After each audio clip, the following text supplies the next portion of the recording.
Lene here and welcome back to my channel. Today we'll be doing a create a Life is Strange tier maker, and I've actually decided to add the two extensions with it, which is Captain Spirit and Life is Strange Wavelengths, just because I've played all of them and it'd be kind of weird for me to leave them out.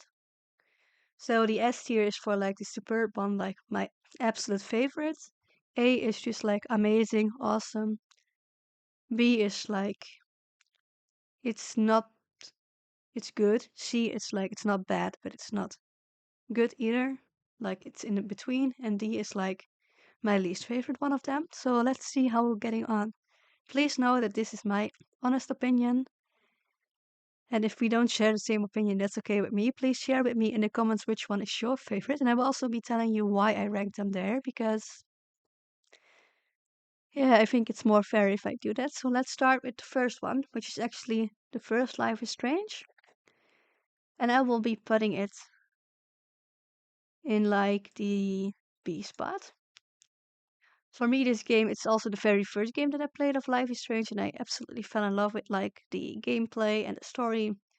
But the more I started to play it and like doing different plays to get different endings, it kind of felt like meh for me. It's like it's good, and I love playing every bit and have every outcome, even though I'm not sure if I have every outcome in the game. I think I'm missing like one, but in my in my memory, I think I've played them all out.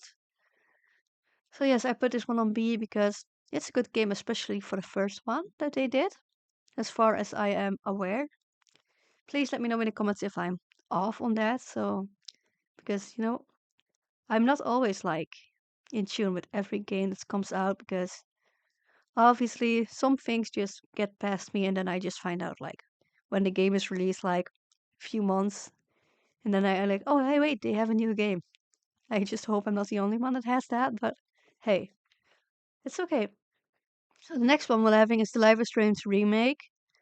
I will put that one on D because in my opinion this game did not need the remake because it holds up great in my opinion, and why they remaked it, it's still a question for me. Yeah, maybe the graphics are better, but I don't think the story has changed that much, and therefore I put it in my D spot, so my least favorite. Then we're going to Life is Strange Before the Storm. Before the Storm is actually coming together with the Life is Strange one on the B because I absolutely loved how to see it in Chloe's perspective and how things were when Rachel was still alive. I absolutely loved that you could actually see how Chloe's life was before Max came back and what actually happens to Rachel and how Rachel was, because obviously in the first game you kind of made exemptions like she was the queen bee, she wasn't really like a rebel, she had rich parents, etc., etc. So with this game it actually made me realize like how awesome it is that you can actually see it way before Max even joined, so that has been amazing. So we'll go to Life is Strange 2. Life is Strange 2 is for me an A tier game. I absolutely love this. I've actually have played all of them. I'm still missing one and I'm really trying to reach that one, but somehow with my choices I always end up with one. But I haven't had one that they both end up in Mexico, and I have honestly no idea how I can get that ending because that's the only ending I haven't had. And it's kind of a shame because the other endings I've got like 2 or 3 times, and it's like, why don't I get one in Mexico? That they both are there. So, if you have any tips for me, what choices I need to make, or you know a site where I can find it, please let me know because I would absolutely love to get my platinum trophy on this one. So let's continue with the, like I would call it DLC, like Captain Spirit. For me, this one was like a meh. I loved it. Like in the beginning, it's absolutely amazing what they did here with the characters, but for me, this one just was just too short. I mean, I played it out like really fast, and it was just not like that amazing. Like it didn't feel special to me. So let's just keep it at that. Then we're going to the game Tell Me Why. Tell Me Why is from the creators. It's not like from the Life is Strange saga, but it's from the same creators. Therefore, I left it in here. And Life is and Tell Me Why is actually going to DC. It's okay. I loved it, but it's just quite long. I have to say, like, and I don't feel like all the choices that you make are really mattering because when I played this game for the first time, I've actually uploaded a few gameplays without voiceover because I was like, I really have to experience this game first before I'm even going to attempt to do voiceovers. And the game just, it was okay. I absolutely love that they have like the LGBTQ community in here, like the transgender side of it. I absolutely loved it that they also highlight it a lot, but the story itself is a bit complicated and like the choices that you make don't feel like they affect the story that much, but I might be wrong on that one. So let's continue on Life is Strange Wave Colors. Of True Colors. I'm getting things confused. Actually, Life is Strange True Colors is going on my S tier. Why? As an empath myself, I could really feel like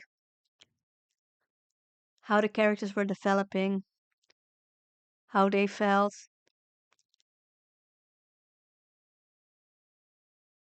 especially Alex, because obviously she was conflicted with it. Like, why am I seeing like the colors? Why am I seeing their auras? Why am I feeling what they are feeling? And to be honest, it's actually quite annoying when you are an empath and you can feel like people's feelings, like sometimes I even sense something and people don't even know it. And that's actually quite annoying because it's getting exhausting. At the end of the day, if I've been into really crowded spaces, I get home and I'm exhausted. I can feel everybody's like, were they happy? Were they sad? Were they mad? Etc. It's just not fun, but hey, sometimes even superpowers get annoying at times. So let's continue to the extension, Wavelengths, which is actually really revolving around Steph, and I absolutely love that they did that. So this extension is actually going on my A tier because I just really wished it was a bit longer because I played this out in like a day or like even in a few hours, but I absolutely love that they did this and it's been amazing so far and I've actually going to replay this one really soon. And now we're going to the last one, the newest one, Life is Strange Double Exposure. I'm actually going to put this one also on the S tier, even though I'm not really actually I did not really like Max the character in like the Life is Strange one. She was just I don't know, but she really developed. She's a little bit less awkward socially, and her powers have actually evolved. So now she can travel between two worlds. In one world, her best friend Safi is still alive, in the other one, Safi's dead. And I actually love that you can actually switch between them two and see two sides of in one where she when they didn't know she was in danger and she died, and in the other one, she can actually prevent her from dying, so she can keep her best friend in that reality. Let's just call it that. And that's it for this video, guys. I hope you enjoyed it. I will be doing a few more of these from some games that I've played the saga of, and I'm really curious to see what your opinion is. Do we share it or would you rank it differently? Let me know in the comments down below, and I will see you in the next video. Bye.